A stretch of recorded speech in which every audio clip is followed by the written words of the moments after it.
I've been watching an orange glow that I thought you guys had under control. Explosion here on Warm Springs Road. Where do you exactly do you...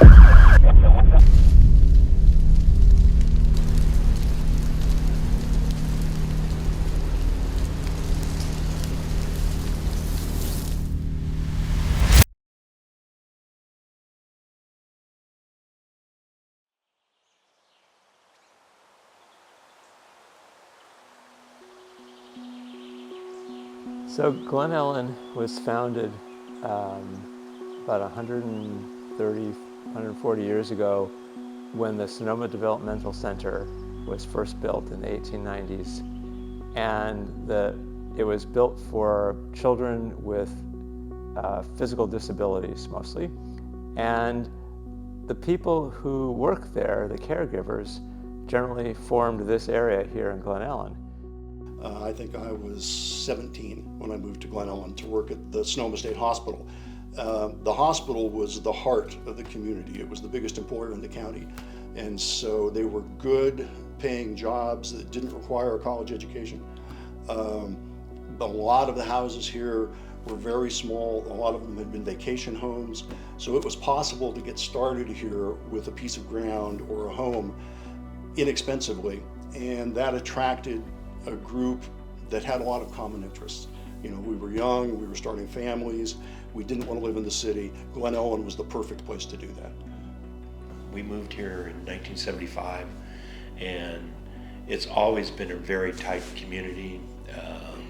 I worked at the school, at Dunbar School, and so it's just been a really tight-knit community and just a great place to live. Between the different events like the Glen Ellen Village Fair and other things, it's just is a very giving community and tight-knit. There's a Glen Ellen Fair that happens on a Sunday, usually around October 12th, and it's probably the second Sunday of the month or first Sunday. And it's a big deal. They close the streets, a lot of fun. And we had been up for that. And then we drove to San Francisco that night. There had been some high winds. We didn't think anything of it. When we got into the city, we could smell smoke.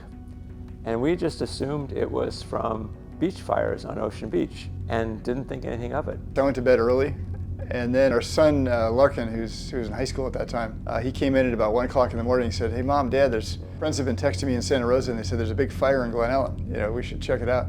It was super windy. I mean, it was windy like I'd never seen anything like it or heard anything like it. So I was awake, and I ended up getting a phone call from a friend, and she was like, "The place is on fire, you need to get out, you need to get out." And I'm like, "What are you talking about?"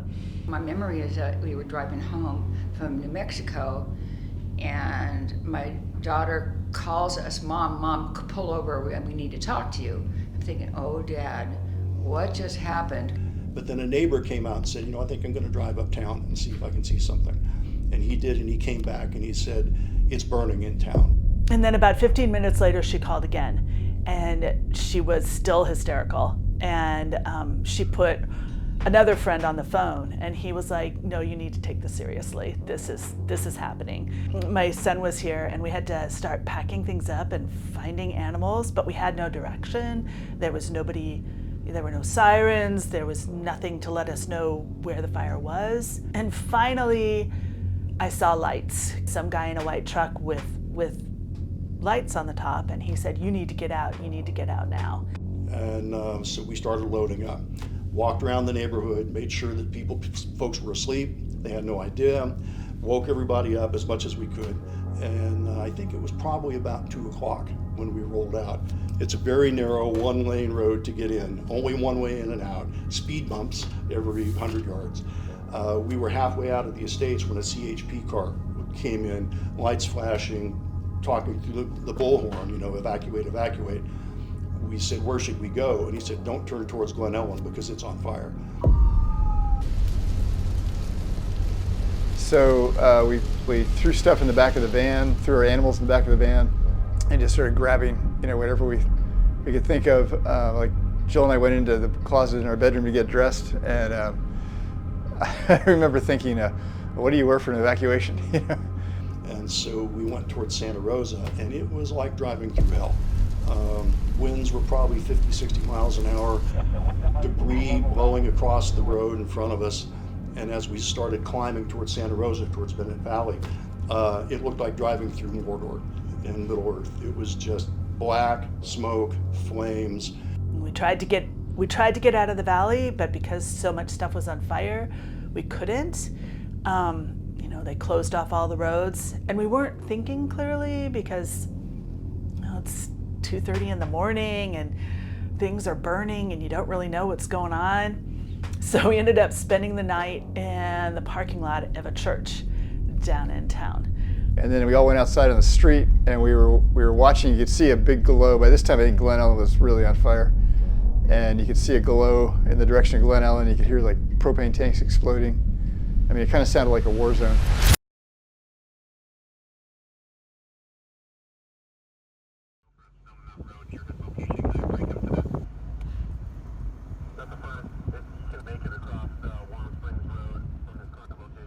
And then the next morning, I got a phone call from one of our neighbors up here in Glen Ellen who said, our house burned down last night and your house is gone too. And that was the first we heard of it. We wanted to know as we drove those hours home, and he gave us the call. It was gone. When we found out that the house was gone, we pulled over to the side of the road and had a good cry. But our neighbors had gotten in before that, and they were driving out, and they just rolled down the window and they just said it's all gone. Well, if you've ever heard about people who felt like they had a gut punch when something happened, when Larry called me and told me that the fire had swept through town and our house was gone, it felt that way. Like I felt like I'd been punched in the stomach and I literally had to sit down, and I just couldn't believe that it happened. He shot a video down the street to show what the street looked like, and there was just nothing there.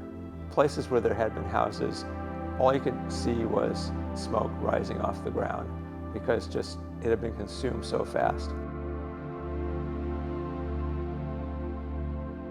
Our insurance company got us a hotel down in Novato, and so we were there for living in, it was 2 weeks. at least 2 weeks. But they were still evacuated here, so you couldn't go back to Glen Ellen. For the first few weeks, like there was traffic control, you couldn't get into town.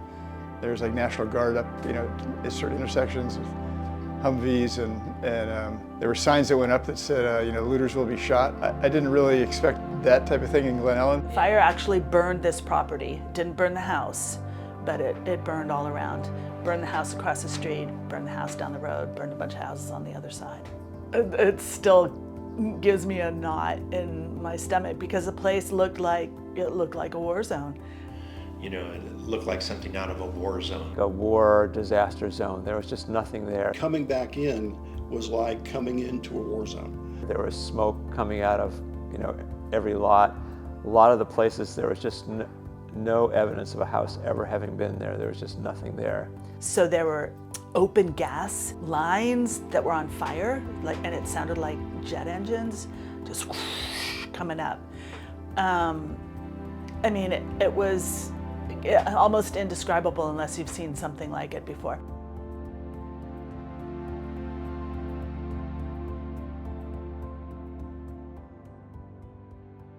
Here's the view going down O'Donnell Lane, October 24th,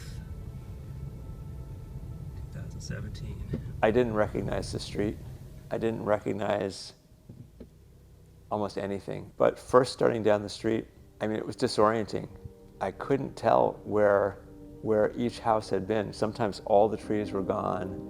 The houses were gone. Everything was gone. It was just unrecognizable. I thought I was prepared for that, but it was still really hard to see that. From the time you got to Bennett Valley, coming up over the hill and then down into Glen Ellen here, absolutely unrecognizable. One ruin after another, after another, after another, and all houses that we'd seen most of our lives. Yeah, that was hard. I don't cry super easily, so I didn't do a lot of openly crying, but like we were coming back to sift through the remains and see what there was, and And it was hard for me to do that for more than an hour or two. I would just get this really heavy feeling of, I don't even know how to describe it, but like I couldn't really think straight. And I felt like I just got to leave. I got to get out of here because it's just too much. One of the big changes that happened after the fire was that sense of we have to help each other. Now we really have to help our neighbors. And so there was a lot of work that went into the people who are still here and survived the fire. They just did a lot of work to try to help the people who lost their homes survive. All the people that had been here, they wanted to try to keep us all, close by while we rebuilt. So he just kind of made a list of people that needed homes to live in while they were rebuilding, and then another list of people who had space that they could stay in. And that's how we ended up getting with the Fosters who are down the road. I'm Margie Foster. My husband and I have been in Glen Ellen for over 50 years. It was during the evacuation, probably on day 2 or 3 maybe, I said, people are going to need a place to live. So we started thinking they're going to need somewhere to stay in their community till they rebuild or whatever. That's how the thought started. Once we got back in, I wanted to have them be able to move in by Thanksgiving. That was such an important date for me. We had actually 3 trailers here, serving 2 families, to be thankful that they had a place to stay and keep them in our community. We didn't know who was going to move into them, but we knew we would know people who lost their homes. One of them we knew ahead of time, one of them we didn't, but when they rebuilt, they're just down the street, maybe 4 houses. And it took 2.5 years. We thought it'd be a year. We thought it'd be a year. They'll rebuild in a year, but it didn't work out that way. It took 2.5 years, but they're in the community. They were able to stay in the community, so that's great. The hardest transition for people was not the rebuilding or any of that. It was this acceptance that it will never be the same. Everyone would say, I just want it to be like it was before. I want to build the same house again. I want my trees back. I want my street to look like it used to look. And that's just not going to happen. No matter what, it just wasn't going to happen. And that, I think, was a surprisingly hard adjustment for a lot of people. Nobody's going to drive through anyway. So the Jack to Jack race is a fundraiser where they use scale models of the Snark, that was Jack London's boat that he sailed around the world, and they race it down a section of the creek right in front of the restaurant. And Everybody's out there to watch it. It's a very fun event.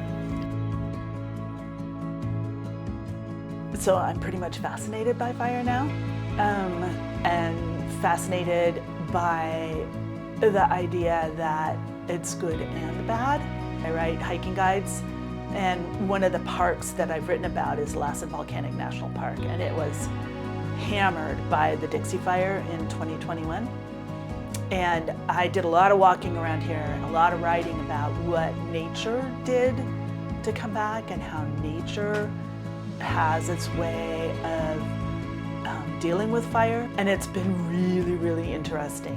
And now, now you look around, you can barely tell that there was a fire here unless you know where to look. Like that oak tree out there. But this one was far enough away that it just kind of got scorched. And it had moss running up the north side of the tree, and I think that's where that scar is. That's where the moss was burned from when the fire came through. And it's healing, so it is coming back. So another testament to how resilient nature is. And so I take some hope from all those things to see how how the living world does come back. I think it's pretty interesting how socially our memories are really short. There was a fire just exactly like this in 1963. There was a fire just exactly like this in the 1930s. There'll be another one in another 30 years or sooner. And yet already the rebuildings happened in the exact path of those previous fires. So we convince ourselves that we'll do it differently this time, or we'll do it better this time. But the truth is, in a fire like that, a firestorm like that, there is no defense. And so, maybe we're just eternally optimistic. It won't happen to us, or it won't happen again. It won't happen again in my lifetime. Maybe. But That's pretty interesting, that we haven't figured out that you can't keep making the same mistake and expect a different outcome.